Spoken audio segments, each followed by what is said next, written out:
Hi guys, welcome to the latest podcast of YarninBlak. Today I've got a great friend of mine on, Heather. I'll introduce you to her in a minute.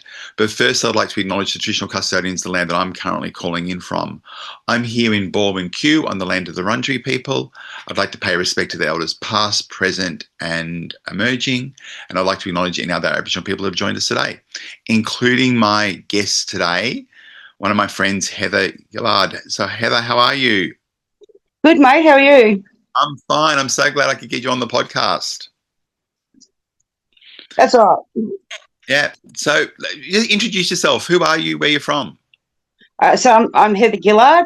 Currently, I live in Melbourne. I grew up in Preston Reservoir area. Yep. I'm a proud wadjabolic, palawa, Eora, pittinjarrah woman. Yeah. 55 years old. I have 5 children of my own. Yes. 28 foster children. Wow. 4 adopted children. Yeah. And 11 grandchildren at the moment and 1 on the way. Oh, wow. How do you keep up with all the numbers? Yeah. Yeah. So I first met you a few years ago when we were involved with the Grandmas Against Removal. Yeah. Yeah. How did you get involved with them? Well, 4 of my grandchildren were removed from their dad. He was raising 2 of his children after they were removed from their mum. Yep. So the department decided that he wasn't capable of raising his autistic son. After 9 years, they were like, yeah, no, you can't do this. So they removed his 4 kids. Yeah. He got his 2 younger ones back, but he had to fight for his 2 older ones. Okay. Yeah. In the end, he was given a choice.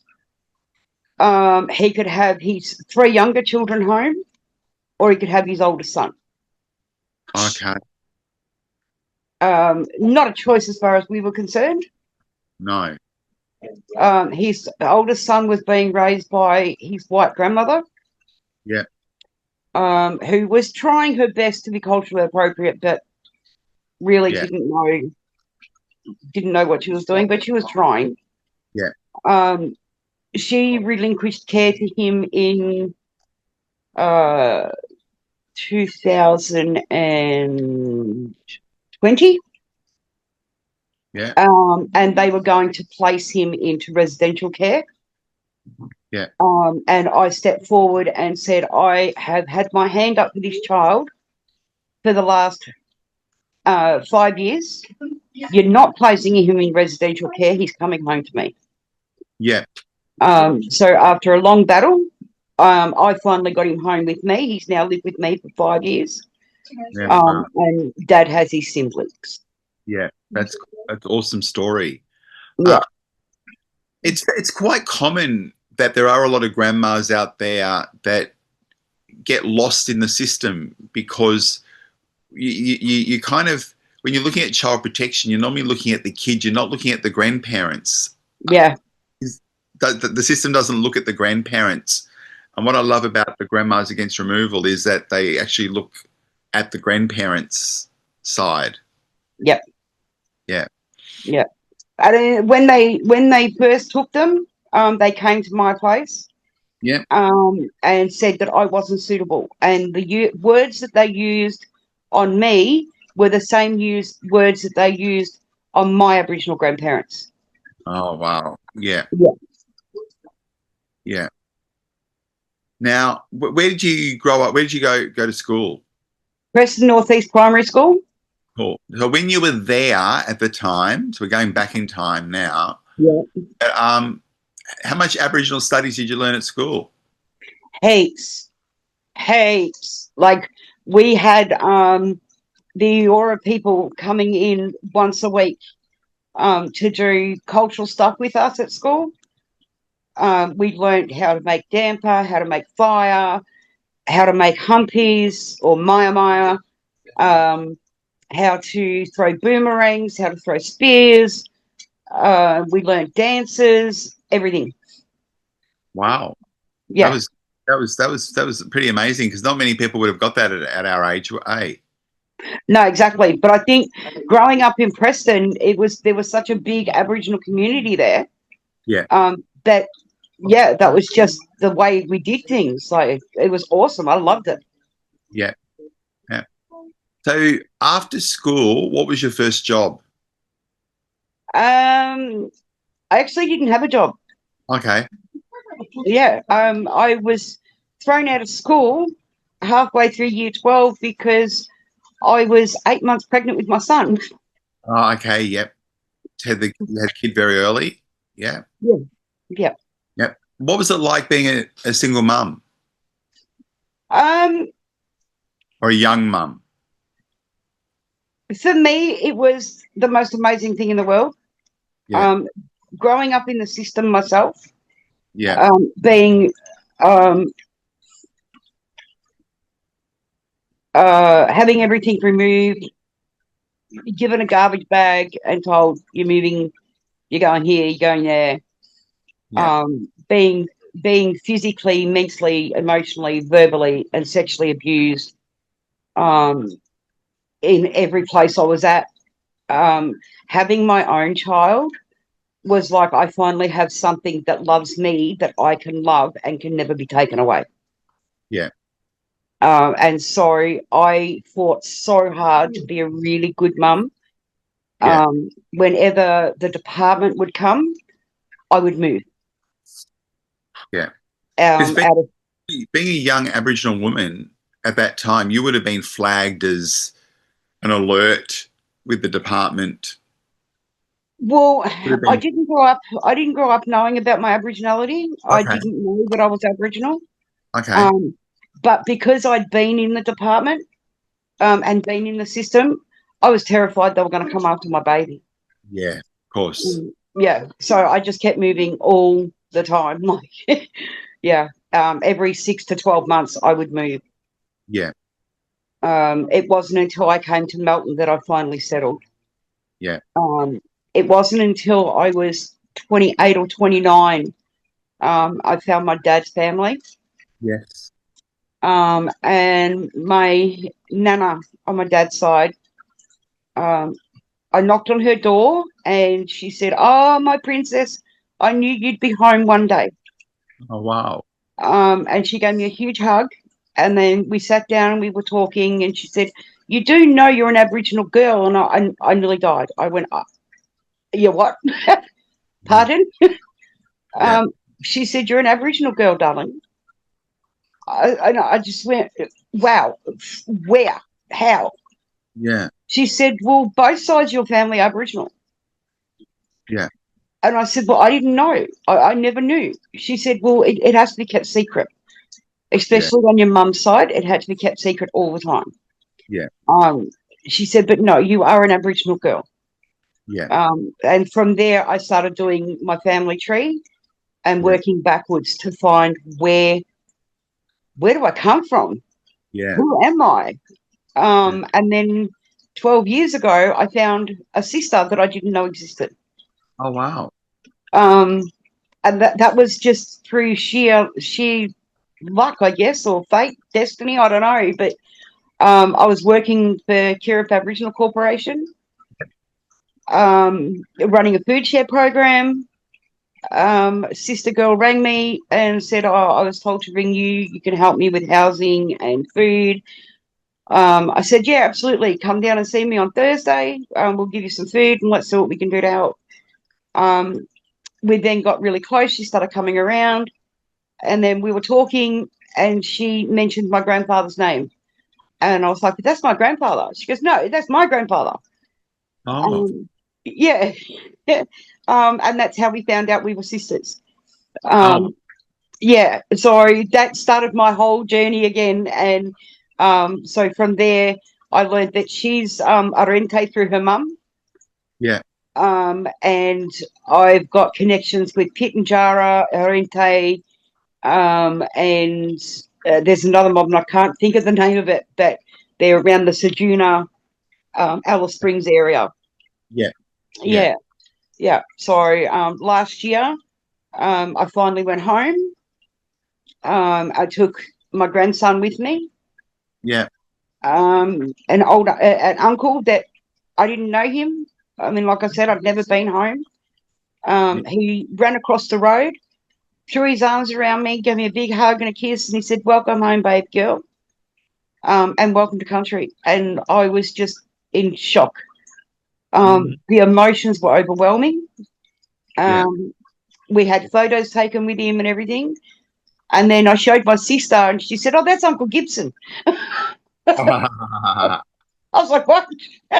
So yeah, and I was so welcomed everywhere I went in Alice Springs.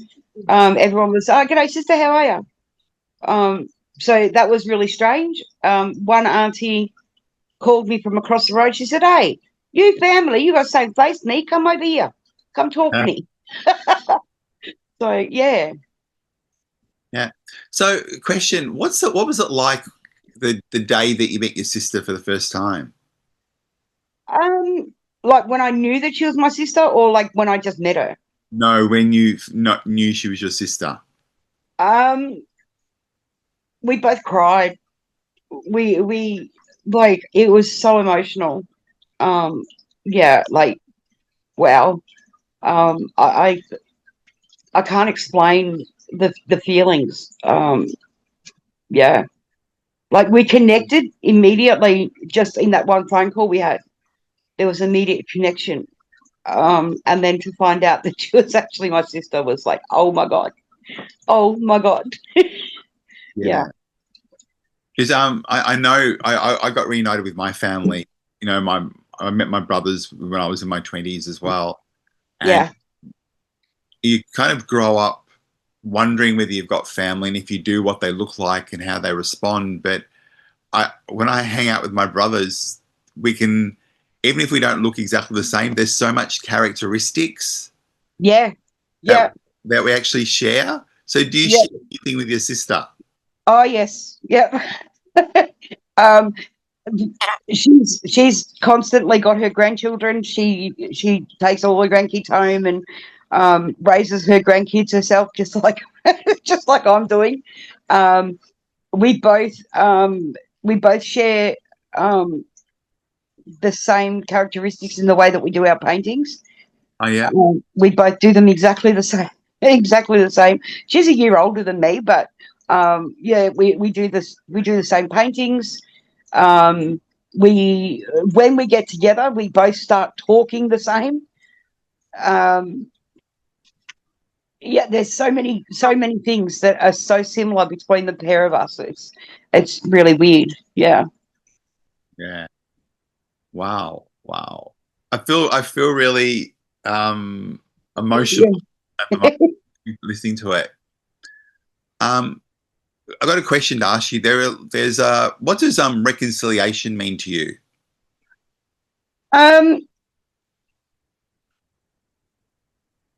I don't think it's about. I think everyone's got a different opinion of it. Yeah. For me, reconciliation is recognizing, um, recognizing our elders and our ancestors and acknowledging them, and um, not saying sorry, but just acknowledging that this is the sort of country we came from. This is where we come from, Yeah. and acknowledge us. Reconcile by acknowledging who we are. Yeah. Stop hiding. Stop trying to bend the truth. Like, we were always taught in school that Cook was a captain. He actually wasn't a captain. No. No, he didn't get his captaincy until 2 weeks after he died. Yeah. So he died a lieutenant. So he's actually a lieutenant, not a captain. Yeah. Yeah, these are the sort of things that need to be told. Lieutenant Cook changes the story. Yes, it does.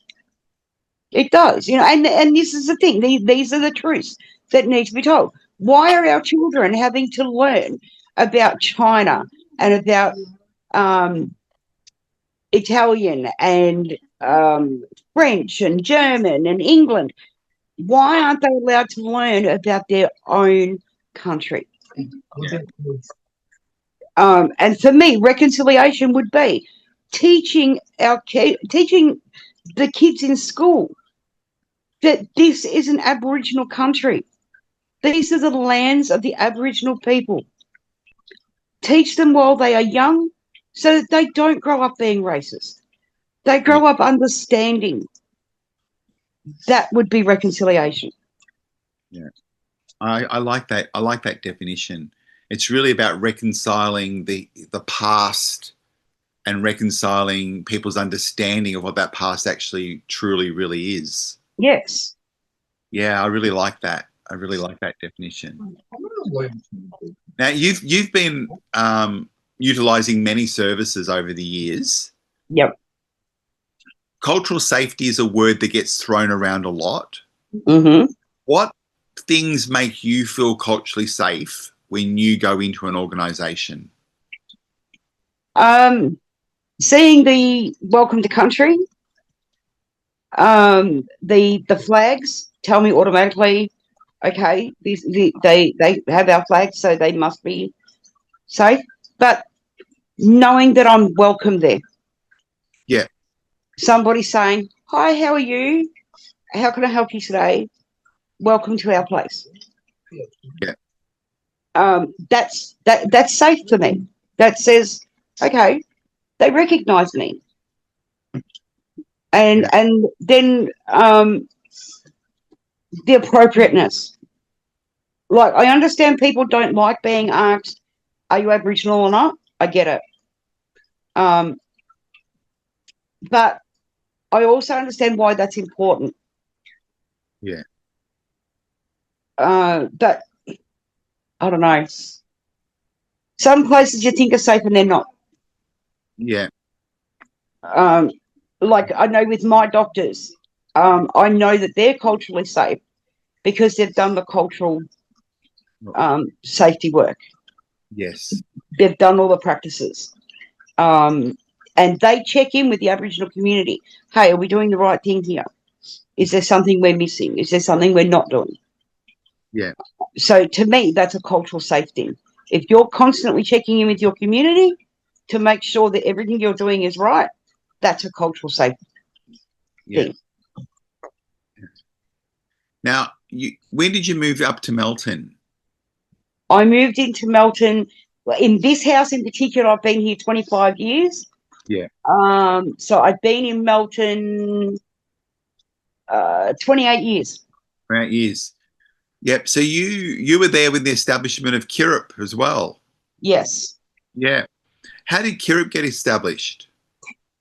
So there were 6 men originally who got together and said, we need something in our community. How do we do this? They all got together. The council needed a RAP committee. They needed Indigenous people on their RAP committee. So these 6 men, there was Andrew Travis, Michael DeBono, Uncle Ed Story, John McGeary, Tony McCartney, and Uncle John Hutchins. Yeah. All formed Kirrip to begin with. They got the name registered. They got the Aboriginality stamp done, all that sort of stuff. Yeah. And then in 2007, they all walked away and gave my cousin Charmaine, cultural cousin Charmaine, all the paperwork. Yeah. Here's all the paperwork. This is what we've done. Do with it what you want to do. I joined Kirrip in 2009. Yeah. And went around with Auntie Rhonda to different meetings. Beautiful. Cultural meetings. Sorry, my granddaughter's doing a tattoo for me. Right. She's designing a tattoo for me. So see, I just went around with Rhonda, joined in different meetings, became a part of Rajak, became a part of another committee that I can't think of the name of it right now, but Graham Briggs was on that.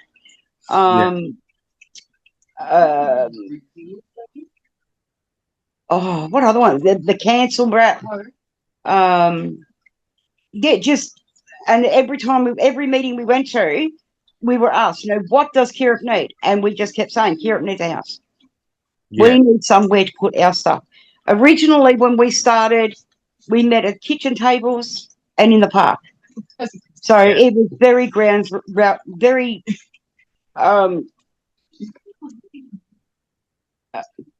roots. Yeah. Very cultural, the way our old people would do it. Just meet in the park. And when Charmaine and Auntie Rhonda and I sat down and we thought about what was needed, it was, our kids don't know their culture. Yeah. They haven't grown up with it. They don't know it. How do we learn it? How do we teach them? I then joined the LAN, and Deb, she was Evans then. Mary then. She's now Evans. Auntie Deb Evans, started running program where the kids went along and learnt their culture with Uncle Bill Nicholson and all that from Wurundjeri. Yeah. They were great. The kids loved it. They got to learn so much. And that was just our start. And then from there, we just kept applying for funding and applying. And every time we got funding, we used it to do cultural stuff with our kids. Yeah. There were times where we would say, we're not going to do a cultural one today. We're just going to go out for the day. And we took 58 families we took to Adventure Park in Geelong, just for the sake of it. Like, it was school holidays, it was summer, the kids have got nothing to do, we've got funding, let's get a bus, let's take these kids out for the day. So we took them down to Geelong. We got sausages from Tasman Meats, we just did a big barbecue for them. They had a ball. But that was just the sort of things we would do. And then from what I learned growing up, from being in the Aboriginal community in Preston, I was not teaching because I don't teach. I don't have permission to do that. So I don't do that. But what I do, if I'm doing something and someone says, how do you do that? Just watch me and you'll figure it out. The way our old people did. You watch, you learn. So I don't actually teach anybody. No. Like my granddaughters are learning from me how to weave. And how to paint. And do other stuff. And people say, but you've got no right to teach. But I'm not teaching. I'm showing. But I'm not teaching. That makes sense. Which was one of the things that I learned when I went up to Alice Springs was the auntie said to me, you don't teach. Our people never taught. You learned by watching. You taught by showing. You didn't teach. Sorry. And that's what I do. So I'll ask you a question. You'd run into a lot of young people that would come to Kirrip or in community that, as you said, don't know much about culture, and they might ask you, Auntie Heather, where do I start looking? What do I do? What advice would you give young people that want to know more? I'm starting to send people back to Kirrip now with Uncle Graham Briggs now in charge. Things are on the up now. He is doing an amazing job now. Prior to Graham coming on, I wasn't sending anyone to Kirrip. I mean, it's well known that there were some major issues happening. Yeah. Um, and to the extent that some of the listeners might not know, that it nearly got closed down altogether. yes, absolutely. Yeah. And like that, it has been put on past board members that it was their fault. I take responsibility and accountability for part of that. Yeah. Because I was there when this man was hired. Yeah. In the end, I was there when he was fired. Yeah. But we put our trust Yeah. in this person, and in the end, it turned out to be the wrong one. We didn't know that. We went by his credentials and his references and whatever. But yeah, we learn by our mistakes. Yes. So, and for me, and that's how I see leadership, is that you need to accountability, honesty, integrity, trust, respect, and responsibility. Yeah. Own up. Yeah. That's my thing on leadership. That's how you become a leader. Yeah. How do you lead someone if you're not going to, if you're not trustworthy, if you're not accountable, if you're not responsible? Yeah. Do you think we need more leadership skills for our young people? Because they're the ones that are going to be taking our culture into the future. Yes, I do. Yep. Absolutely. Yeah. So, I mean, we've got some amazing young ones coming up, who do respect our culture and stuff, but there are still some out there that don't respect our culture. Yeah.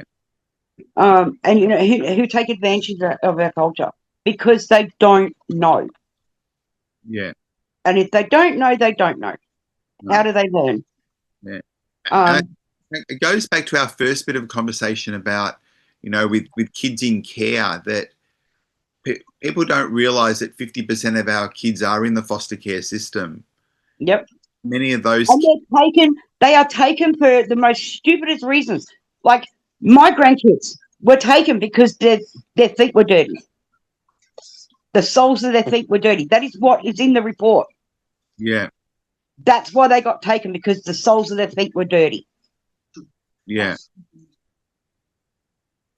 Like, really? Yeah.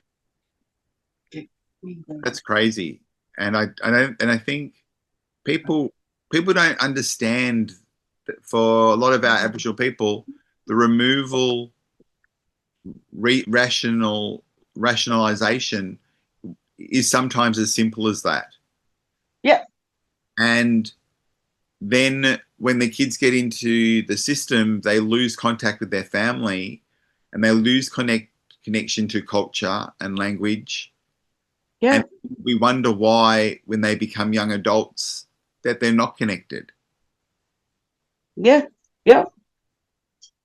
But it kind of makes sense when we're looking at, well, if we're still getting removed at such high rates, how are some of our younger kids expected to learn culture? Mm-hmm. Yeah. Yep. Absolutely. Yep. Yeah. Well, I've got a couple of final questions for you, and one of them is, if I had a magic wand and $1 zillion, right? Mm-hmm.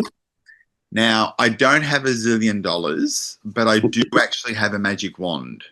Okay. So I've got that bit. But if I gave you my magic wand and those $1 zillion and said that you could fix anything in Aboriginal affairs in Australia, where would you start? By stopping the forced removal of our kids. Yeah. Would be number one. Yeah. And part of that is stable housing. Mm. Yeah. Yeah. And I think that's a really important thing, because it's really hard for people to sustain a life, or even a young person to sustain a life if you don't actually have that stable housing. Exactly. Yeah, So, I mean, I brought my son a house for him to get his 3 younger kids home, yeah, because that was the other thing they had on him, was he didn't have stable housing. yeah. I mean, private housing is not stable. No. Public housing, yes, it can be stable, but there's waiting lists for that. Yeah, Aboriginal housing have 1,500 homes that they own. yeah, Ministry of Housing own thousands, yeah. but they have a 50-year waiting list. I know. You know, um, so yeah, that would be the first thing, is make sure that there's stable housing for our people, and stop the forced removal. Yeah, I like those. Leave our kids alone. They belong with us. My grandkids actually sing a song. You know Pink Floyd's song, "Teachers Leave Us Kids Alone." Yeah, My kids will sing. My grandkids sing at the march. At the march, they do it. yeah, Hey, Gubbers, leave us kids alone. yeah. I like that. I like that. Sorry. Yeah. Now, if you could change anything Yep. In your life, if you could go back and change anything, is there anything you'd go back and change? No, No. no, no. The way I see it, I grew up in the white man's world, but I had Aboriginal connection. Yeah. I grew up in an Aboriginal community. I grew up with the amazing Rio Ellis, Yeah. who, although she'll say she did nothing, true love, absolutely. She'll say she did nothing. She had such a huge influence on my life. Yeah. And it's because of her that I do what I do. Yeah. I watched her as a kid take people in that she didn't know. There were times when she would take me in. Yeah. You know, I wanted to be like Rio. Yeah. So I do the things I do out of the goodness of my heart. I don't do them for recognition. Just Yeah. like Rio. She doesn't do it for the limelight, the No. recognition. Yeah. She does it because she loves her community and Yeah. she wants them to thrive. That's why I do what I do. Yeah. And I believe that Rio, it was Rio that gave me that. Yeah. She's the most amazing, beautiful person. And I will forever be grateful to that woman. Ever. Would you classify her as one of your role models? Absolutely. Yeah, absolutely. I can never call her auntie. No. I can't, because I dated her brother. Okay. So I can't call her auntie. No. I also babysat her kids. Yeah. But yeah, she was a big influence in my life. Like, I was a white kid and she didn't care. Yeah. She just didn't care.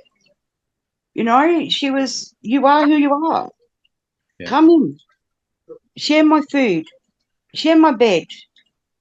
I don't Yeah. care. Um, with so many people, like even today, I'm questioned about my Aboriginality in my own community. Yeah. Yeah. And I'm constantly having to defend myself and my family. Yeah. And Like, that's in our own community. yeah. It's like having to prove who you are in your own community. Yeah. Yeah. And it's like, I shouldn't have to. No. So for me, it's reverse racism, Yeah. because it's my own Aboriginal community going, you're not black, you're not Aboriginal. Prove you're Aboriginal. Yeah. honey, I can prove my Aboriginality. Can you? Yeah. You know, and these are people that are only just finding out now they're Aboriginal Yeah. and coming to me and going, prove you're Aboriginal. I don't believe you're Aboriginal. Okay. Yeah. Yeah. So, It's that community lateral violence that kind of exists. yeah. Yep. And it's hurtful, you know, and then and even people coming at me for being involved with Kirrip for as long as I was. Yeah. You know, that they come at me and go, "Oh, get over it. We're sick and tired of hearing the Heather and Charmaine show." Yeah. But hang on, you need to respect those who come from the past, who Yeah. did the work. Yeah. Recognize those that have done the work. Recognize Andrew and Tony and Uncle John and Uncle Ed and me and Charmaine and Auntie Rhonda. Yeah.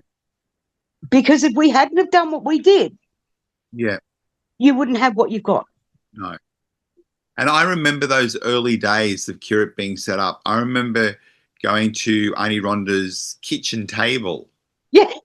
And having conversations with her. Yeah.